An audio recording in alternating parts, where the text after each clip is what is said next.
Hello, everybody. Back from the Toronto International Film Festival a couple of days back, and the reviews are going to start pumping out, whether it be capsule reviews or full reviews, depending on how I feel, how passionately I feel about the film. We will be bringing that to you, and I will be bringing you the links and all the information, and I will also keep you up to date on what you should be seeing. For example, this weekend, The Substance is a great reason to go see a movie in the theater. Demi Moore has never been better, and it is a movie that will absolutely blow your mind. And also later on this month, a little spoiler alert, what could be my favorite movie of 2024, Sean Baker's new film called Honora.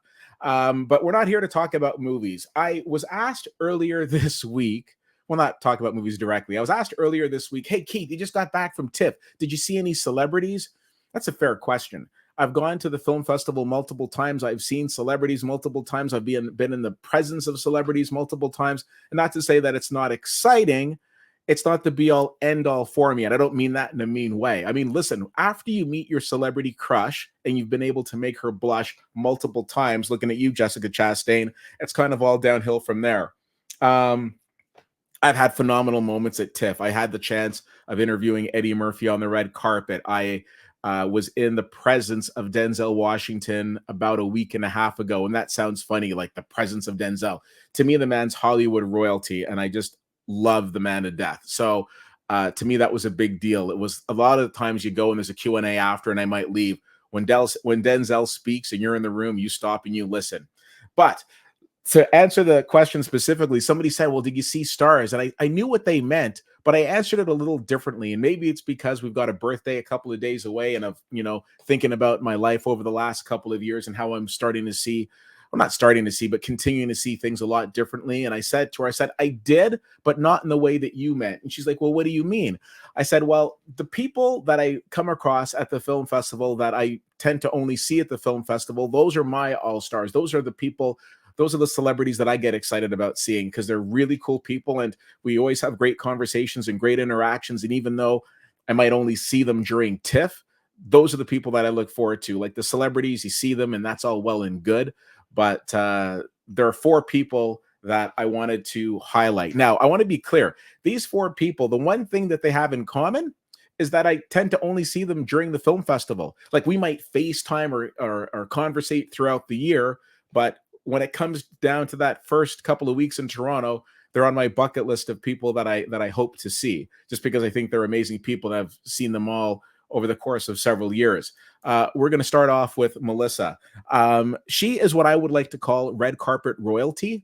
There are a lot of people that you will come across during the festival that are basically trying to get as many pictures of celebrities as they can, shoving their camera in a celebrity's face to take an awkward selfie and things of that nature. That is not how she rolls. What's very cool about her is the fact that she just knows where to be, like at all times.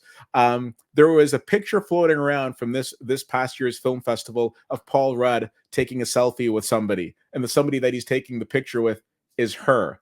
A couple of years ago, Dwayne The Rock Johnson was promoting something, and he's like, hey, somebody give me a phone. Let me take a selfie. He ends up getting her phone and taking a selfie with her phone with the whole crowd behind him. Like, she just always knows where to be. She can talk to you about the films, absolutely, but she just knows, the placement. If she came and told me that she hung out with Barack and Michelle, I wouldn't be surprised. She could probably not even crash that party, but somehow get an invite.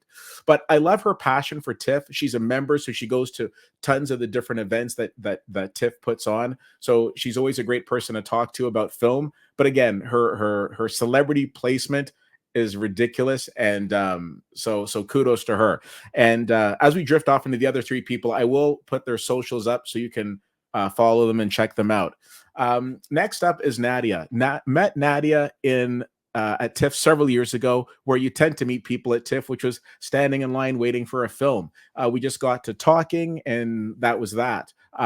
Years ago, when I first met her, she was reviewing for, I believe, either herself or just a smaller site. And because she's such an all-star, she got absorbed by a bigger site, and she's reviewing for them now. And one of the things that I love about her hustle is the fact that now has the opportunity of doing like lots of different interviews and things of that nature with tons of different actors and directors and whatnot.